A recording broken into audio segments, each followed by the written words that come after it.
Bus ಎಲ್ಲರಿಗೂ ನಮಸ್ಕಾರ. Welcome back to Sagar stories. Top cricketing ಅಪ್ಡೇಟ್ಸ್ಗೆ ಸ್ವಾಗತ. ಹೋಗ್ಬಿಡೋಣ ಮೊದಲನೇ ಅಪ್ಡೇಟ್ಗೆ. ಸಿಕ್ಕಾಪಟ್ಟೆ ಫನ್ನಿ ಆಗಿದೆ ಮೊದಲನೇ ಅಪ್ಡೇಟು. ವಿರಾಟ್ ಕೊಹ್ಲಿ ಸ್ಟೋರಿ ನೋಡ್ಬಿಟ್ಟು ಇವತ್ತು ಎಲ್ಲ ಬಿದು ನಕ್ಬಿಟ್ಟಿರ್ತೀರ. ಹೇಗೆ ಅಂತಂದರೆ ರೀಸೆಂಟಾಗಿ ಡೆವಲಪ್ ಆದಂಥ ಒಂದು ರೂಮರ್ ಏನು ಅಂತಂದರೆ RCBಗೆ ವಿರಾಟ್ ಕೊಹ್ಲಿ ಕೇಳ್ಬಿಟ್ಟವ್ರಂತೆ, ಹಂಗಿರ್ಬೇಕಂತೆ ಡಿಮ್ಯಾಂಡ್ಗಳನ್ನ ಸಪ್ಲೈ ಮಾಡಬೇಕಂತೆ ವಿರಾಟ್ ಕೊಹ್ಲಿಗೆ ಅಂತ ಸಿಕ್ಕಾಪಟ್ಟೆ ರೂಮರ್ಗಳು ಸ್ಪ್ರೆಡ್ ಆಗಿದ್ದು. ನಾನು ಅದ್ರ ರಿಲೇಟೆಡ್ ಹೇಳಿಲ್ಲ, ಅಪ್ಡೇಟ್ ಬಂದಿದ್ರು ಕೂಡ, ರೂಮರ್ಸ್ಗಳು ಸ್ಪ್ರೆಡ್ ಆಗ್ತಿದ್ರು ಕೂಡ ನಾನು ಅಪ್ಡೇಟಲ್ಲಿ ಇದನ್ನು ಹೇಳಿರಲಿಲ್ಲ. ವಿರಾಟ್ ಕೊಹ್ಲಿ ಅವರು ಇದನ್ನು ಕೇಳಿದ್ದಾರೆ ಅಂತ, ಯಾಕಂದರೆ ನನಗೆ ಅನಿಸಿರಲಿಲ್ಲ ವಿರಾಟ್ ಕೊಹ್ಲಿ ಈ ಥರ ಎಲ್ಲ ಚೀಪ್ ಕಿಮಿಕ್ಸ್ ಎಲ್ಲ ಮಾಡೋದಿಲ್ಲ, ಚೀಪಾಗೆಲ್ಲ ಕೇಳೋದಿಲ್ಲ. ಅವರೇ ಕೋಟ್ ಕಟ್ಲೆಗೆ ಅವರಲ್ಲಿ ಇವ್ರ ಹತ್ರ ಬಂದ್ಬಿಟ್ಟು ಅಂಗ್ಲಾಚ್ಬೇಕಾ ಹಿಂಗೆ RCB ಅವ್ರ ಹತ್ರ ಬಂದ್ಬಿಟ್ಟು ನನಗೆ ಇದಕ್ಕೆ ಕಳ್ಸ್ರಪ್ಪ, ಅದಕ್ಕೆ ಕಳ್ಸ್ರಪ್ಪ, ನನಗೆ ಜೆಟ್ ಕೊಡ್ರಪ್ಪ, ನನಗೆ ಚಾರ್ಟರ್ ಫ್ಲೈಟ್ ಕೊಡ್ರಪ್ಪ, ಹಂಗೆ ಕೊಡ್ರಪ್ಪ ಅಂತ. ಸೊ ಸೀನ್ ಏನು ಅಂತಂದರೆ ವಿರಾಟ್ ಕೊಹ್ಲಿ ಅವರು RCB ಹತ್ರ ಕೇಳಿದ್ರಂತೆ, ಚಾರ್ಟರ್ ಫ್ಲೈಟ್ನ ಕೊಡಿ, ನನಗೆ ಆ್ಯಕ್ಸಿಸ್ ಕೊಡಿ ಬಿಟ್ವೀನ್ ಇಂಡಿಯಾ ಟು ಲಂಡನ್, ಅಂದರೆ ಹೋಗಿ ಬರೋದಕ್ಕೆ. ಇನ್ ಕೇಸ್ ಏನಾದ್ರು 3-4 ದಿನ ಗ್ಯಾಪ್ ಇರುತ್ತಲ್ಲ RCB ನೆಕ್ಸ್ಟ್ ಮ್ಯಾಚ್ಗೂ ಪ್ರೀವಿಯಸ್ ಮ್ಯಾಚ್ಗೂ, ಆ ಗ್ಯಾಪಲ್ಲಿ ಲಂಡನ್ ಓಡೋಗ್ಬಿಟ್ಟು ವಾಪಸ್ ಬರೋದಕ್ಕೆ, ಆದಷ್ಟು ಬೇಗ ವಾಪಸ್ ಬರೋದಕ್ಕೆ ಏನೋ ಅವ್ರು ಫ್ಲೈಟ್ ಅರೇಂಜ್ಮೆಂಟ್ ಮಾಡ್ಕೊಡ್ಬೇಕಂತ RCBಗೆ ಅಂತ ಸಿಕ್ಕಾಪಟ್ಟೆ ರಿಮರ್ಸ್ಗಳು ಸ್ಪ್ರೆಡ್ ಆಗಿದ್ದು. ಇದಕ್ಕೆ ವಿರಾಟ್ ಕೊಹ್ಲಿ ಅವರು ಅವರ ಸ್ಟೋರಿಗೆ ಹಾಕೊಂಡ್ಬಿಟ್ಟು ಲಾಫಿಂಗ್ ಎಮೋಜಿನ ಹಾಕಿದ್ದಾರೆ. ಏನೇನು ಹಾಕ್ತೀರಾ ಗುರು, ಎಲ್ಲೆಲ್ಲಿಂದ ಗೊತ್ತಾಗುರು ನಿಮಗೆ ಇನ್ಫಾರ್ಮೇಷನ್ ಇವೆಲ್ಲ ಅಂತ. ಸೊ ನಮಗೆ ಗೊತ್ತಿತ್ತು ವಿರಾಟ್ ಕೊಹ್ಲಿ ಈ ಥರ ಎಲ್ಲ ಚೀಪಾಗೆಲ್ಲ ಕೇಳಿರೋದಿಲ್ಲ ಅಂತ. ಅಪ್ಡೇಟ್ ಬಿಟ್ಟು Dasun Shanaka most likely to replace Sam Curran in Rajasthan Royals ಅಂತ ಅಪ್ಡೇಟ್ ಬರ್ತಾ ಇದೆ. PSL ಅಲ್ಲಿ ಇವರು ಪಿಕ್ ಆಗಿರ್ತಾರೆ. PSL ಅಲ್ಲಿ ಇವರು ಕೂಡ ಎತ್ತಂಗಡಿ ಆಗೋಗ್ಬಿಟ್ಟಿದ್ದಾರಂತೆ, ಅಂದರೆ ನಾನೇ ಬರೋದಿಲ್ಲ ಅಂತ ಹೇಳ್ಬಿಟ್ಟಿದ್ರೆ ವಿಡ್ರಾ ಮಾಡ್ಕೊಂಡಿದ್ದಾರಂತೆ. ಸುಮಾರು ಕ್ರಿಕೆಟರ್ಸ್ಗಳು ವಿಡ್ರಾ ಮಾಡ್ಕೊಂಡಿದ್ದೀರ ನೋಡಿದ್ದೀವಿ. ಮುಜರ್ಬಾನಿ ಫಾರ್ ಎಕ್ಸಾಂಪಲ್. ಸೊ ಅವರು ರಿಪ್ಲೇಸ್ಮೆಂಟ್ ಆಗಿ ಆ್ಯಡ್ ಆನ್ ಆದರು. ಇನ್ನೂ ಅಫಿಷಿಯಲ್ ಕನ್ಫರ್ಮೇಷನ್ಗೋಸ್ಕರ ನಾವು ವೆಯ್ಟ್ ಮಾಡ್ತಾ ಇದ್ದೀವಿ. ಇನ್ನೂ ಅಫಿಷಿಯಲ್ ಕನ್ಫರ್ಮೇಷನ್ ಬಂದಿಲ್ಲ. ವಿಡ್ರಾ ಮಾಡ್ಕೊಂಡಿದ್ದಾರೆ PSL ಇಂದ ಅಂತಂದರೆ ಎಲ್ಲಾನ ಒಂದು ಕಡೆ ಜಾಯ್ನ್ ಆಗಬೇಕು ಅಂತ. ಈ ಕಡೆಯಿಂದ ನೋಡ್ತಾವ ಅಂತಂದರೆ ಸ್ಯಾಮ್ ಕರನ್ನು ಅವ್ರಿಗೆ ಒಂಥರ ಲೈಕ್ ಟು ಲೈಕ್ ರಿಪ್ಲೇಸ್ಮೆಂಟ್ ಅಂತ ಅಂದ್ಕೊಳ್ಳಿ. ಸಖತ್ ಪ್ಲೇಯರು ಶನಾಕ, ಏನು ಕಳಪೆ ಪ್ಲೇಯರ್ ಏನಲ್ಲ, ಇನ್ಫ್ಯಾಕ್ಟ್ ಬೆಟರ್ ಪ್ಲೇಯರೇ. ಸ್ಯಾಮ್ ಕರನ್ ರೀಸೆಂಟೆಲ್ಲ ನೋಡ್ತು ಅಂದರೆ ಶನಾಕ ಸಿಕ್ಕಾಪಟ್ಟೆ ಸಖತ್ತಾಗಿ ಪರ್ಫಾರ್ಮ್ ಮಾಡಿದ್ದಾರೆ. ಸೊ ಆದ್ದರಿಂದ ರಿಪ್ಲೇಸ್ಮೆಂಟ್ ಆಗ್ಬೋದು ಅಂತ ಹೋಪ್ ಮಾಡ್ತಾ ಇದ್ದೀವಿ. ನೋಡೋಣ ಅದೇನಾಗುತ್ತೆ ಡೆವಲಪ್ಮೆಂಟ್ ಅಂತ. ಒಟ್ಟಲ್ಲಿ PSL ಇಂದ ನ್ಯೂಟ್ಲ್ ಆಗ್ತಾವ್ರೆ ಸುಮಾರು ಜನ, ಯಾಕಂದರೆ ಈ ಸೀಸನ್ ಅಂತೂ ಇಂಜರ್ಡ್ ಪ್ರೀಮಿಯರ್ ಲೀಗ್ ಆಗೋಗ್ಬಿಟ್ಟಿದೆ. ಆದ್ದರಿಂದ ಅಲ್ಲಿಂದ ಎಲ್ಲ ನ್ಯೂಟ್ಲಾಗಿ ಇಲ್ಲಿಗೆ ಬರ್ತಾವ್ರೆ. ಅಪ್ಡೇಟ್ ನಂಬರ್ 3, ವಿರಾಟ್ ಕೊಹ್ಲಿ ಅವರು ಮೆನ್ಷನ್ ಮಾಡಿದ್ದಾರೆ ಅವರ ಮೆಮೊರಬಲ್ ಮೂಮೆಂಟು. ಸಿಕ್ಕಾಪಟ್ಟೆ ಮೆಮೊರಬಲ್ ಅಂದರೆ ಸುಮ್ಮನೆ RCB ಅಂದ ತಕ್ಷಣ RCB ನಾಡಿದೆಲ್ಲ ನೆನಪಿಸ್ಕೊಂತು ಅಂದಾಗ ಮೆಮೊರಬಲ್ ಮೂಮೆಂಟ್ ಅವ್ರಿಗೆ ಯಾವ್ದು ಬರುತ್ತೆ ಅಂತಂದರೆ ಅದು ಗೆದ್ದಂಥದ್ದು. ಫೀಲ್ಡಿಂಗ್ ಮಾಡ್ತಾ ಇರ್ತೀನಿ ಬೌಂಡ್ರಿನಲ್ಲಿ, ಮೋಸ್ಟ್ ಇಂಪಾರ್ಟೆಂಟ್ ವಿಕೆಟ್ನ ಎತ್ತುತ್ತೀವಿ. ಆ ಟೈಮಲ್ಲಿ ನನಗೆ ಫೀಲ್ ಆದಂಥ ಒಂದು ಇದೇನಿದೆ, ನಾವು ಟ್ರೋಫಿ ಗೆದ್ಬಿಟ್ವಿ ಅಂತ ಫೀಲ್ ಆಗೋದೊಂದು ಏನಿದೆ ಅವ್ರಿಗೆ. ಸೊ ಅದು ನನಗೆ RCBಲಿ one of the best moment. ಬೌಂಡ್ರಿನಲ್ಲಿ AB ಡಿ ವಿಲಿಯರ್ಸ್ ಇರ್ತಾರೆ, ಮ್ಯಾಚನ್ನು ನೋಡ್ತಾ ಇರ್ತಾರೆ ನಿಂತ್ಕೊಂಡು. ಸೊ ಒಂಥರ ಆ AB ಡಿ ವಿಲಿಯರ್ಸ್ನ ನೋಡ್ಬಿಟ್ರೆ ಸಾಕು, ಕಂಪ್ಲೀಟಾಗಿ ಅವರು 18 ವರ್ಷ ಆಡಿರೋದು RCBಗೆ ಎಲ್ಲನೂ ಬಂದ್ಬಿಡುತ್ತೆ. ಹಿಂಗೆ ನಾವು ಇಷ್ಟೆಲ್ಲ ಕಷ್ಟಪಟ್ಟಿದ್ದೀವೆಲ್ಲಾಗರು ಈ ಒಂದು ಕ್ಷಣಕ್ಕೋಸ್ಕರ ಅಂತ. ಸೊ ಅದು ನನಗೆ ಬೆಸ್ಟ್ ಮೂಮೆಂಟ್ ಅಂತ ಹೇಳಿದ್ದಾರೆ. Update number 4, Rishabh Pant related update ಬರ್ತಿದೆ. Rishabh Pant most likely to be at number 3 ಅಂತ ಅಪ್ಡೇಟ್ ಬರ್ತಾ ಇದೆ. ಲಕ್ನೋ ಸೂಪರ್ ಜೈಂಟ್ಸ್ಗೆ ಕ್ಯಾಪ್ಟನ್ಸಿನ ನಿಭಾಯಿಸ್ಕೊಂಡು ನಂಬರ್ 3 ಆಡ್ತಾರೆ ಅಂತ ಒಂದು ರೇಂಜಿಗೆ ಇನ್ಫಾರ್ಮೇಷನ್ ಬರ್ತಾ ಇದೆ. ಅವ್ರು ನಂಬರ್ 3 ಆಡ್ತಾರೋ, 4 ಆಡ್ತಾರೋ, 5 ಆಡ್ತಾರೋ, 6 ಆಡ್ತಾರೋ ಅದು ಮ್ಯಾಟ್ರಲ್ಲ, ಇಂಪ್ಯಾಕ್ಟ್ ಚೆನ್ನಾಗಿ ಮಾಡಬೇಕು, ಅದೇ ಮ್ಯಾಟ್ರು. ಸೊ ಆರ್ಡರ್ ಬಂದರೂ ಬರ್ಬೋದು, ಅವರು ಹೇಳೋಕ್ಕಾಗಲ್ಲ ಈ ಸೀಸನು. ಯಾಕಂದರೆ ಅವರು ಕೂಡ T20 ಇಂಟರ್ನ್ಯಾಷನಲ್ಸ್ಗೆ ರಿಟರ್ನ್ ಆಗಬೇಕು ಅನ್ನೋದು ಒಂದು ಹೋಪ್ ಅಂತೂ ಇರುತ್ತೆ.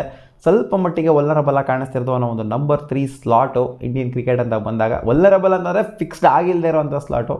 ಹಂಗೆ ನೋಡೋಕೆ ಹೋದರೆ ಯಾವ ಸ್ಲಾಟ್ ಕೂಡ ಹಂಗೆ ನೋಡೋಕೆ ಫಿಕ್ಸ್ ಆಗಿಲ್ಲ. ಸೊ ಇವರು ಇಂಡಿಯನ್ ಟೀಮಿಗೆ ಕಮ್ ಬ್ಯಾಕ್ ಮಾಡೋದು ನೋಡ್ತಾ ಇರ್ತಾರಲ್ಲ ಇಶಾನ್ ಕಿಶಾನ್ ಅವರ ಒಂದು ಸ್ಲಾಟಲ್ಲಿ. ಅದಕ್ಕೋಸ್ಕರ ನಂಬರ್ 3 ಕಾಂಪಿಟೇಷನ್ ಕೂಡ ಇಶಾನ್ ಕಿಶಾನ್ಗೆ ಅಂತ ಅನ್ಕೊತಾ ಇರಬಹುದು. ನೋಡೋಣ ಹೆಂಗೆ ಪರ್ಫಾರ್ಮ್ ಮಾಡ್ತಾರೆ ಅಂತ. ಇನ್ಫ್ಯಾಕ್ಟ್ ಲಾಸ್ಟ್ ಮ್ಯಾಚ್ ಸಗದಾಗಿ ಪರ್ಫಾರ್ಮ್ ಮಾಡಿದ್ರು ರಿಷಬ್ ಪಂತ್. ಸೆಂಚುರಿ ಬೇರೆ ಇಳಿಸ್ಬಿಟ್ಟು ಲಕ್ನೋ ಸೂಪರ್ ಜೈಂಟ್ಸ್ಗೆ ಆಡ್ಕೊಂಡು. ಡಬ್ಬಾ ಸೀಸನ್ ಆಗಿತ್ತು, ಬಟ್ ಆದರೂ ಲಾಸ್ಟ್ ಮ್ಯಾಚ್ ಚೆನ್ನಾಗಿ ಪರ್ಫಾರ್ಮ್ ಮಾಡಿದ್ರು. ನೋಡೋಣ ಎಲ್ಲಿ ಬಿಟ್ಟಿದ್ರು ಅಲ್ಲಿಂದ ಎತ್ಕೊಂಡು ಹೋಗ್ತಾರ ಅಂತ. ಅಪ್ಡೇಟ್ ನಂಬರ್ 5 ಮಾತಾಡಿದರೆ ನಮ್ಮ ರವಿಚಂದ್ರನ್ ಅಶ್ವಿನ್ ಅವರು RCB ಟೀಮ್ ಮೇಲೆ ನೋಡಿ ಗುರು ಹೆಂಗಿದೆ ಅಂತ. ಟಿಮ್ ಡೇವಿಡು, ಸಾಲ್ಟೋ, ಬೆತಲೋ, ಆಮೇಲೆ ರೊಮಾರಿಯೋ ಶೆಫರ್ಟೋ. ಕನ್ನಡ ಕ್ರಿಕೆಟ್ನ ನೋಡ್ತೋ ಅಂತಂದರೆ ಇವ್ರಿಗಿಂತ ದಿಗ್ಗಜ ಓವರ್ಸೀಸ್ ಪ್ಲೇಯರ್ಗಳನ್ನ ಹುಡುಕೋಕ್ಕಾಗತ್ತಾ? ಇವ್ರಿಗಿಂತ ಸಾಲಿಡ್ ಆಗಿರೋಂಥ ಟೀಮ್ನ ಎಕ್ಸ್ಪೆಷಲಿ ಓವರ್ಸೀಸ್ ಅಂತ ಬಂದಾಗ ಬಿಲ್ಡ್ ಮಾಡೋಕ್ಕಾಗತ್ತಾ? ಇಂಥ ಒಂದು ಬ್ಯಾಟಿಂಗ್ ಅಟ್ಯಾಕ್ನ ಇಟ್ಕೊಳ್ಳೋಕ್ಕಾಗತ್ತಾ? ಧ್ವಂಸ ಮಾಡೋವಂಥ ಬ್ಯಾಟಿಂಗ್ ಅಟ್ಯಾಕ್ನ ಇಟ್ಕೊಂಡಿದ್ರೆ ಎಕ್ಸ್ಪೆಷಲಿ ಓವರ್ಸೀಸ್ ಪ್ಲೇಯರ್ ಅಂತ ಬಂದಾಗ RCB ಟ್ರಿಮಿಂಡಿಯಸ್ ಆಗಿದೆ, ಸೈಕ್ ಆಗಿದೆ ನಜ್ಜಿ. ಇದಕ್ಕೆ ಸಾಟಿನೇ ಇಲ್ಲ ಅಂತ ಹೇಳ್ತಾ ಇದ್ದಾರೆ. ಸೊ ಇದೇನು ಈ ಸಲ ನಾವೇನು ಆಕ್ಷನಲ್ಲಿ ಪಿಕ್ ಮಾಡಿ ತಗೊಂಡಿರೋದಲ್ಲ, ಲಾಸ್ಟ್ ಟೈಮ್ ಇದ್ದಂಥ ಟೀಮ್ ಬಗ್ಗೆನೇ ರವಿ ಅಶ್ವಿನ್ ಅವರು ಹೇಳಿದ್ರು. One of the deadliest team ಯಾವುದು ಅಂತಂದರೆ ಅದು RCB ಅಂತ ಹೇಳಿದ್ದಾರೆ. ಅಂದರೆ ಬ್ಯಾಟಿಂಗ್ ಅಂತ ಬಂದಾಗ. ಬಟ್ ಬೌಲಿಂಗ್ ಅಂತ ಬಂದಾಗ ಜಾಬ್ ಶೆಜರ್ಡ್ ಮಿಸ್ ಔಟ್ ಆಯಿತು ಅಂತಂದರೆ ಸ್ವಲ್ಪ ಮಟ್ಟಿಗೆ ಸ್ಟ್ರಗಲ್ ಮಾಡ್ಬೋದು RCB ಅಂತ ಹೇಳಿದ್ರು ರವಿ ಅಶ್ವಿನ್. ಅಪ್ಡೇಟ್ ನಂಬರ್ 6, ಸ್ವಸ್ತಿಕ್ ಚಿಕಾರ ನಮ್ಮ RCBಯ ಚಿಕ್ಕ ಪ್ಲೇಯರು. ಸೊ ಇವ್ರನ್ನ RCB ಬಿಟ್ಬಿಡ್ತು, ಇವರ ಆಟಿಟ್ಯೂಡ್ ಸರಿ ಇಲ್ಲ, ಹೆಂಗೆ ಬೇಕೋ ಹಂಗೆ ಆಡ್ತಾನೆ, ಒಂಥರ ಚೇಲ್ ಚಪಾತಿ ಥರ ಆಡ್ತಾರೆ ಅನ್ನೋ ಆ ಒಂದು ರೀಸನ್ನೇ ಮೇಯ್ನು. ಯಾಕಂದರೆ ಸಿಕ್ಕಾಪಟ್ಟೆ ಹೆಂಗೆ ಬೇಕೋ ಹಂಗೆ ಇನ್ವಾಲ್ವ್ ಆಗ್ತಾ ಇರೋದನ್ನೆಲ್ಲ ನೋಡಿದ್ವಿ. ವಿರಾಟ್ ಕೊಹ್ಲಿ ಅಂತ ಲೆಜೆಂಡ್ ಹತ್ರನೇ ಹೆಂಗೆ ಬೇಕೋ ಹಂಗೆ ಆಡೋದನ್ನೆಲ್ಲ ನೋಡಿದ್ವಿ. ಸೊ ಅದಕ್ಕೋಸ್ಕರ ಇವ್ರದ್ದು ಸ್ವಲ್ಪ ನಡವಳಿಕೆ ಸರಿ ಇಲ್ಲ ಅಂತ, ನಡತೆ ಏನು ಹೇಳ್ತಾರೆ ನಡತೆನೋ ನಡವಳಿಕೆನೋ ಏನೋ ಕರೆಕ್ಟಾಗಿ ಗೊತ್ತಿಲ್ಲ. ಸೊ ಇದೊಂದು ಸ್ವಲ್ಪ ಸರಿ ಇಲ್ಲ ಅಂತ ಬಿಟ್ಬಿಟ್ಟಿದ್ರು RCB ಅವರು. ಯಾಕಂದರೆ ಅವ್ರು ಸಖತ್ತಾಗಿ ಪರ್ಫಾರ್ಮ್ ಮಾಡಿದ್ರು ಕೂಡ ಒಂದು ಚಾನ್ಸನ್ನು ಕೂಡ ಕೊಟ್ಟಿರಲಿಲ್ಲ. ಆ್ಯಂಡ್ ಇವಾಗ ಆ ಪ್ಲೇಯರು ಅಯೋಧ್ಯ ಪ್ರೀಮಿಯರ್ ಲೀಗಲ್ಲಿ 185 ನಾಟ್ ಔಟ್ ಆಗಿದ್ದಾರೆ, 69 ಬಾಲ್ಸಲ್ಲಿ ಅಷ್ಟು ಸಖತ್ತಾಗಿ ಆಡಿದ್ದಾರೆ. ಸೊ KKR ಏನೋ ಇವ್ರನ್ನ ರಿಪ್ಲೇಸ್ ಮಾಡಬೇಕು ಅಂತ ಹೋಪ್ ಮಾಡ್ತಾ ಇದ್ದಾರಂತೆ. ಅವ್ರಿಗೂ ಸಿಕ್ಕಾಪಟ್ಟೆ ಇಂಜುರೀಸ್ಗಳಾಗಿದ್ದಾವೆ. ಅವರಿಗೆ ಬಂದರೂ ಆಶ್ಚರ್ಯ ಪಡುವಂಥದ್ದೆಲ್ಲ ಏನೂ ಇಲ್ಲ. ಸ್ವಸ್ತಿಕ್ ಚಿಕಾರ KKRಗೆ ಅವ್ರು ಅನ್ಸೋಲ್ಡ್ ಆಗಿದ್ರು ಈ ಸೀಸನ್ ಆಪ್ಷನ್ಲಿ. ನೋಡೋಣ ಯಾವ ಟೈಮ್ಗೆ ಹೋಗ್ತಾರೆ ಚಿಕಾರ ಅಂತ. ಅಪ್ಡೇಟ್ ನಂಬರ್ 7, ರಾಬಿನ್ ಉತ್ತಪ್ಪ ಅವರು ಮಾತಾಡಿದರೆ MS ಧೋನಿ ಅವರ ಬಗ್ಗೆ. IPL 2026 is likely to be MS Dhoni's last year in yellow jersey ಅಂತ ಹೇಳ್ತಾ ಇದ್ದಾರೆ.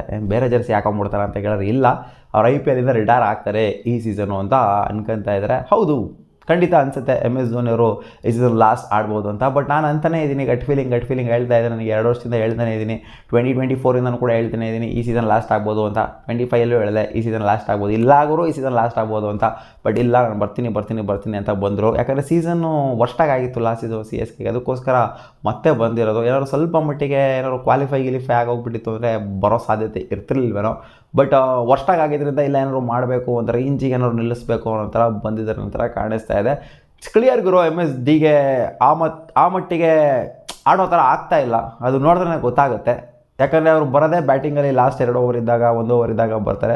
ಸೊ ಇಟ್ಸ್ ಕ್ಲಾರಿಟಿ ಸಿಕ್ಕಿದೆ ನಮಗೆ MS ಧೋನಿ ಅವರು ಈ ಸೀಸನ್ನು ಲಾಸ್ಟ್ ಆಗ್ಬೋದು ಅಂತ. ನೋಡೋಣ ಈ ಸೀಸನ್ ಆಗುತ್ತಾ ಅಥವಾ ಮುಂದಕ್ಕೆ ಹೋಗುತ್ತಾ ಅಂತ. ಬಟ್ ಈ ಸೀಸನ್ನು ಎಂಡ್ ಆಗುತ್ತೆ ನನ್ನ ಪ್ರಕಾರ. ಅಪ್ಡೇಟ್ ನೆನ್ನೆ ಎಲ್ಲ ಸಿಕ್ಕಾಪಟ್ಟಿ ಟ್ರಿಗರ್ ಆಗೋಗ್ಬಿಟ್ಟಿದ್ರು ಬದ್ರಿನಾಥ್ ಅವರು KKR ಮೇಲೆ. ಹಿಂಗಿದೆ ಡಬ್ಬಾ ಕ್ಯಾಪ್ಟನ್ನು, ಡಬ್ಬಾ ಟೀಮು, ವರ್ಸ್ಟ್ ಮ್ಯಾನೇಜ್ಮೆಂಟು, ಅದು ಇದು ಅಂತೆಲ್ಲ KKRಗೆ ಬೈದಾಕ್ಬಿಟ್ಟಿದ್ರು.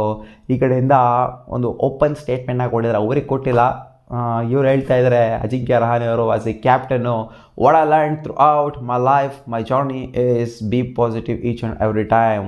ಏನೇ ಆಗಲಿ, ಪಾಸಿಟಿವೇ ಆಗಲಿ ನೆಗೆಟಿವೇ ಆಗಲಿ, ಟೀಮ್ ಉಣ್ಕೊಂಡೇ ಹೋಗಲಿ ಅಥವಾ ಸೈಕಾಗೆ ಆಡಲಿ, ಮಸ್ತಾಗೆ ಆಡಲಿ, ನಾವು ಪಾಸಿಟಿವ್ ಆಗಿರ್ಬೇಕು ಗುರು. ನಾವು ಪಾಸಿಟಿವ್ ಆಗಿಲ್ಲ ಅಂತಂದರೆ ಏನೂ ಆಗೋದಿಲ್ಲ ಅಂತ ಇವರು ಒಂದು ಮೋಟಿವೇಶನೆಲ್ಲ ಒಳಗಡೆ ಹಾಕೊಂಡು ಅವರೇ ಬರ್ತಾ ಇದ್ದಾರೆ. ಇರಬೇಕು ಗುರು, ಒಂದು ಮೋಟಿವೇಶನ್ ಇರಬೇಕು, ಒಂದು ಪಾಸಿಟಿವ್ ವೈಬ್ ಇರಬೇಕು. ಸೀಸನ್ ಸ್ಟಾರ್ಟ್ ಆಗ್ತಿದೆ ಅಂತಂದರೆ ಇನ್ನು ನೆಗೆಟಿವ್ ವೈ ಇಟ್ಕೊಂಬರೋಕ್ಕಾಗತ್ತಾ? ಲಾಸ್ಟ್ ಸೀಸನ್ ನೆಗೆಟಿವ್ ವೈಬ್ ಇಟ್ಕೊಂಬರೋಕ್ಕಾಗತ್ತಾ? ಇಲ್ಲ.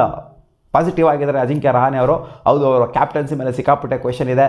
ಡಬ್ಬಾ ಕ್ಯಾಪ್ಟನು ಅಂಥ ಕ್ಯಾಪ್ಟನ್ಸಿ ಸ್ಟ್ಯಾಟ್ಸ್ ಇಲ್ಲ ಇವರಿಗೆ, ವರ್ಸ್ಟ್ ಕ್ಯಾಪ್ಟನ್ಸಿ ಸ್ಟ್ಯಾಟ್ಸ್ ಇದೆ ಅಂತ. ಈ ಸೀಸನ್ ಉಲ್ಟಾ ಮಾಡ್ತಾರೆ ಇದನ್ನೆಲ್ಲ, ಅಥವಾ ಇವರೆಲ್ಲ ಏನು ಹೇಳ್ತಿದ್ದಾರೆ ಅದಕ್ಕೆ ಜಾಯ್ನ್ ಆಗ್ತಾರ? ಕಾದ್ ನೋಡೋಣ. ಅಪ್ಡೇಟ್ ನಂಬರ್ 9, ಇರ್ಫಾನ್ ಪಠಾನ್ ಅವರು ಹೇಳ್ತಾ ಇದ್ದಾರೆ ಮುಂಬೈ ಇಂಡಿಯನ್ಸು ಗ್ರೇಟೆಸ್ಟ್ ಟೀಮ್ ಆಗುತ್ತೆ ಈ ಸೀಸನ್. ಏನಕ್ಕೆ ಅಂತಂದರೆ 4 ಜನ ಇಂಡಿಯನ್ ಕ್ಯಾಪ್ಟನ್ಸ್ ಇದ್ದಾರೆ ಗುರು ಇದರಲ್ಲಿ. ಸೂರ್ಯಾನ್ ತೊಗೊಬೋದು, ರೋಹಿತ್ನ ತೊಗೊಬೋದು, ಹಾರ್ದಿಕ್ ಪಾಂಡ್ಯನ ತೊಗೊಬೋದು, ಅಷ್ಟೊಂದು ಕ್ಯಾಪ್ಟನ್ಸ್ಗಳಿದ್ರೆ ನೀವು. ಇನ್ಫ್ಯಾಕ್ಟ್ ಬುಮ್ರಾನು ಕೂಡ ತೊಗೊಬೋದು. ಹಂಗೆ ನೋಡೋದು ಅಂದರೆ ಕ್ಯಾಪ್ಟನ್ಸಿ ನಿಭಾಯಿಸಿರುವಂಥ ಪ್ಲೇಯರ್ಗಳು ಇಂಟರ್ನ್ಯಾಷನಲ್ ಟೀಮ್ಗೆ 4 ಜನ ಇಟ್ಕೊಂಡಿರ್ಬೇಕಾದ್ರೆ ಇದಕ್ಕಿಂತ ಒಂದು ಒಳ್ಳೆ ಟೀಮ್ನ ನೋಡೋಕ್ಕಾಗತ್ತಾ ಮಾಮ್ ಅಂತ ಅವ್ರು ಹೇಳ್ತಾ ಇದ್ದಾರೆ. ಇದು ಯಾವ ಆ್ಯಂಗಲಲ್ಲಿ ಗುರು? ಮತ್ತು ಟ್ರೋಫಿ ಗೆದ್ಬಿಡ್ತಾರೆ ಮುಂಬೈ ಇಂಡಿಯನ್ಸ್. ಓದ್ಸಲಿ ಏನಕ್ಕೆ ಗೆಲ್ಲಿಲ್ಲ? ಮತ್ತು 4 ಜನ ಇಟ್ಕೊಂಡ್ರು ಕೂಡ ಓದ್ಸಿದ್ರು ಇಟ್ಕೊಂಡಿದ್ರಲ್ಲ, ಏನಕ್ಕೆ ಗೆಲ್ಲಿಲ್ಲ? ಇದು ಆ ಆ್ಯಂಗಲಲ್ಲಿ ಬರೋಲ್ಲ. ಸೊ ಇವರು ಟೀಮ್ ಆನ್ ಪೇಪರ್ ನೋಡ್ಬಿಟ್ಟು ಹೇಳ್ತಾ ಇದ್ದಾರೆ, ಏನು ಗುರು ಈ ಥರ ಇದ್ರೆ ಟೀಮು, ಇಷ್ಟಿಷ್ಟು ಜನ ಕ್ಯಾಪ್ಟನ್ಸ್ಗಳೇ ಇದ್ದಾರಲ್ಲ ಗುರು, ಇಷ್ಟಿಷ್ಟು ಜನ ನಾಯಕತ್ವನ ನಿಭಾಯಿಸುವಂಥ ಎಬಿಲಿಟಿ ಇದೆ. ಏನೇ ಇರಲಿ, but at the end of the day trophy ಯಾರು ಗೆದ್ದರು ಅನ್ನೋದೇ ಮ್ಯಾಟ್ರ್ ಆಗೋದು. ಟೀಮಲ್ಲಿ ಎಷ್ಟು ಜನ ಕ್ಯಾಪ್ಟನ್ಸ್ ಅವರೇ ಅನ್ನೋದಲ್ಲ, ಎಷ್ಟು ಜನ ವೈಸ್ ಕ್ಯಾಪ್ಟನ್ಸ್ ಅವರೇ ಅನ್ನೋದಲ್ಲ, ಎಷ್ಟು ಜನ 6 ಹೀಟರ್ಸ್ ಅವರೇ, ಎಷ್ಟು ಜನ ಬಾಲಿಸ್ಟ್ರವಾಗಿದ್ದಾರೆ ಅಂತಲ್ಲ. ಇವಾಗ ನೋಡಿ KKR ವರ್ಸ್ಟ್ ಟೀಮ್ ಅನ್ನೋ ಥರ ಎಲ್ಲರೂ ಮಾತಾಡ್ತಾವ್ರೆ, ಹಿಂಗಾಗೋಗ್ಬಿಡೈತೆ ಅಂತ. KKR ಗೆದ್ಬಿಟ್ರು ಈ ಸೀಸನ್ನು ಅಂತಂದರೆ ನೀವೇ ಕರೋ ಬೆಸ್ಟು ಅನ್ನೋ ಥರ ಚಪ್ಪಾಳೆ ಹೊಡಿತಾರೆ ಅವಾಗೆಲ್ಲ ನಿಂತ್ಕೊಂಡು. ಟ್ರೋಫಿ ಮ್ಯಾಟ್ರ್ ಆಗೋದು, ಬೇರೆ ಏನೂ ಅಲ್ಲ. ಮತ್ತೆ ಸಿಗುವ ಮುಂದಿನ ವೀಡಿಯೋದಲ್ಲಿ ಗಾಯ್ಸ್ ಇಷ್ಟ ಆಗಿತ್ತು ಟಾಪ್ ಕ್ರಿಕೆಟಿಂಗ್ ಅಪ್ಡೇಟ್ಸ್. ನಿಮ್ಗೆ ವಿಡಿಯೋ ಇಷ್ಟ ಆಗಿತ್ತು ಲೈಕ್ ಮಾಡಿ, ನಮ್ಮ ಯೂಟ್ಯೂಬ್ ಚಾನಲ್ ಸಬ್ಸ್ಕ್ರೈಬ್ ಆಗಿಲ್ಲ ಸಬ್ಸ್ಕ್ರೈಬ್ ಹಾಕ್ಕೊಳ್ಳಿ.